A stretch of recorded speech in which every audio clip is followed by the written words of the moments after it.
อันนี้ป้ายอะไรคะไประวังลื่นเคยเห็นที่ไหนคะป้ายนี้เคยเห็นที่เซเว่นอันนี้ป้ายอะไรคะได้โรงพยาบาลโรงพยาบาลอันนี้ป้ายอะไรล่ะคะครอบครัวป้ายครอบครัวเคยเห็นที่ไหนคะที่แถวถนนที่จะมีครอบครัวชอบจูงมือลูกไปโรงเรียนอ๋อแบบว่าข้ามถนนไปส่งลูกที่โรงเรียนอย่างนี้เหรออ๋ออันนี้วาดป้ายอะไรคะป้ายตรงไปโอเคอันนี้วาดป้ายอะไรคะเลี้ยวซ้ายแต่ครูเห็นหนูเขียนเลี้ยวขวานะตกลงซ้ายหรือขวาคะถ้าซ้ายต้องเปลี่ยนข้างเอาใหม่เร็วอันนี้ป้ายอะไรคะป้ายทางโค้งไหนคุณดูขอดูดิป้ายทางโค้งป้ายถ้าป้ายต้องตัววรรณยุกต์อะไรคะปออาปาปายอปายเอกปายโทเพราะฉะนั้นต้องเป็นไม้โอเคแก้นะคะตอนนี้เป็นวาดภาพเสร็จนะคะต่อไปเดี๋ยวครูจะอธิบายนะคะสัญลักษณ์ที่ครูเขียนบนกระดาษให้นักเรียนฟังอันแรกนักเรียนตอบได้เหมือนกันหมดเพราะนักเรียนเคยเห็นทุกวันถูกไหมคะนั่นคือป้ายสัญลักษณ์สัญญาณไฟจราจรนักเรียนรู้จักแล้วนักเรียนรู้ไหมคะว่ามันใช้ยังไงรู้ไหมสัญญาณไฟจราจรนักเรียนสังเกตเห็นว่ามีกี่สีคะสีแรกคือสีแดงสีแดงหมายถึงอะไรหยุดแปลว่าให้ใครหยุดรถหยุดถูกไหมถ้าเราเจอสีแดงแปลว่ารถต้องหยุดต่อไปสีเหลืองหมายถึงอะไรคะระวังคือยังไงคะระวังให้ช้าลงหรือว่ายังไง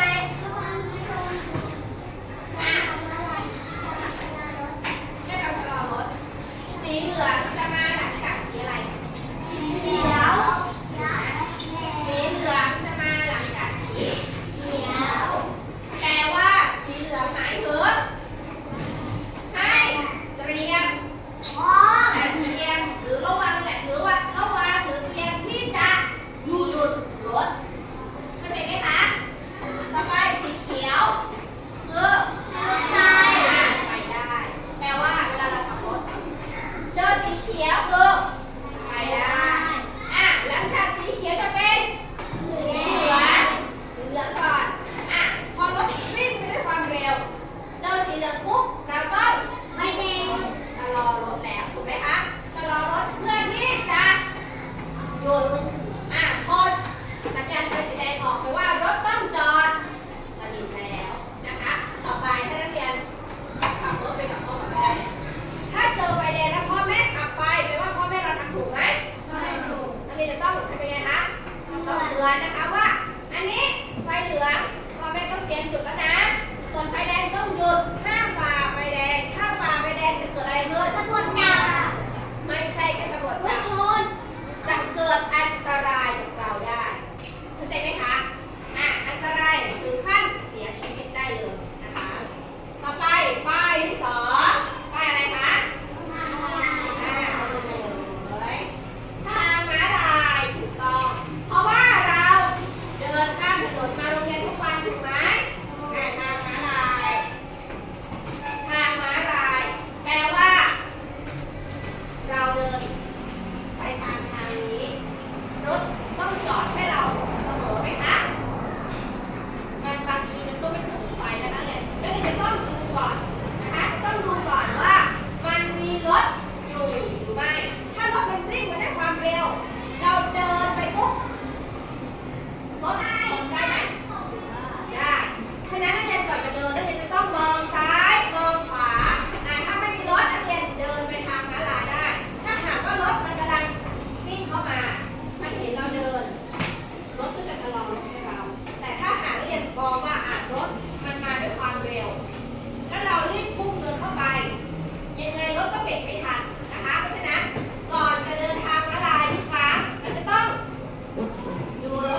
คนที่จะไม่อนุญาตให้คนอื่นเข้าก็จะมีป้ายนี้ติดอยู่นะคะหรือไม่ตามถนนบางทีเขาให้เข้าทางเดียวใช่ไหมคะเขาไม่ให้สวนกันคนที่มาฝ่ายหนึ่งอาจจะเข้าไม่ได้ก็จะมีป้ายนี้ว่าห้ามเข้าได้ต่อไปอันนี้ง่ายเลยป้ายสุขามี2รู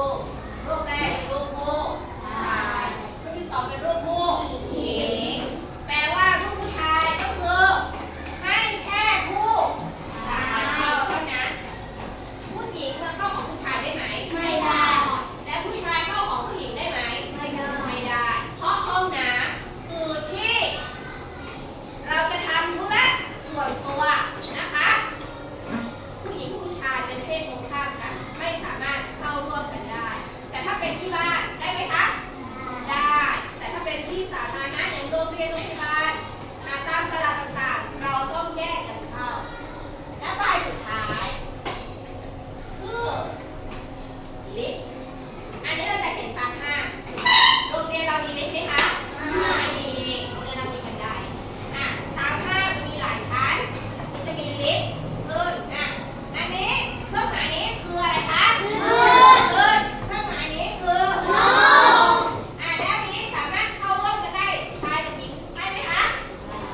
หรือว่าต้องแยกกันอันนี้เข้าร่วมกันได้เป็นแค่ลิฟต์นะคะแค่เราเข้าไปยืนแล้วมันจะขึ้นไปแล้วก็จะลงมาเวลาเราจะขึ้นลิฟต์มันจะมีปุ่มอยู่ข้างหน้า2ปุ่มถ้าเราจะขึ้นให้เรากดปุ่มขึ้นแต่ถ้าเราจะลงให้เรากดปุ่มลงอันนี้บอกไว้เผื่อถ้านักเรียนไปที่ห้างนักเรียนใช้ไม่เป็นบางทีเราเดินไปจะขึ้นลิฟต์จะกดยังไงนะถ้าเรากำลังจะขึ้นให้ดูปุ่มที่มันชี้ขึ้นให้เรากดปุ่มชี้ขึ้นได้เลยแต่ถ้าหากว่าเรากำลังจะลงข้างล่างให้เราก็ดูปุ่มที่มันชี้ลงก็กดปุ่มชี้ลงได้อันนี้ได้เข้าใจไหมคะเมื่อกี้คุณอธิบายไปเสร็จแล้วต่อไปเรามาสรุปร่วมกันเนาะว่าป้ายสัญลักษณ์พวกนี้ที่นักเรียนเห็นเนี่ยมันมีประโยชน์อะไรบ้างคะช่วยกันตอบสิมีประโยชน์อะไรบ้างยังเลยมันมีประโยชน์เวลาเราไปตามที่ต่างๆแล้วอ่านหนังสือเป็นไหมคะบางคนยังอ่านไม่เป็นเลยแต่เวลาเราเห็นป้ายเราจะเข้าใจไหมคะ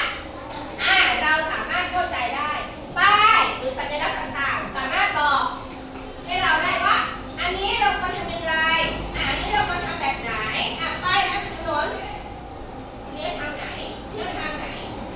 มันเป็นเครื่องมือสื่อสารให้เรานะคะเป็นเครื่องมือสื่อสารแทนที่เราจะมาเขียนเป็นตัวหนังสือว่าห้ามเข้าถ้าคนที่เขาอ่านหนังสือไม่ออกเขาก็จะเข้าใจไหมไม่เข้าใจแต่เราใช้สัญลักษณ์แทนต่อให้คนหูไม่ดีพูดไม่ได้แต่เขามองเห็นเขาก็สามารถสื่อสารกับเราได้แบบนี้เราเรียนเข้าใจไหมคะเพราะฉะนั้นป้ายมีประโยชน์กับเราไหมคะมีประโยชน์กับเราไหมคะตอบได้ให้ครูชื่นใจค่ะมีประโยชน์ไหมคะมีวันนี้ก็ขอบคุณนักเรียนนะคะที่ตั้งใจเรียนมาแรกค่ะ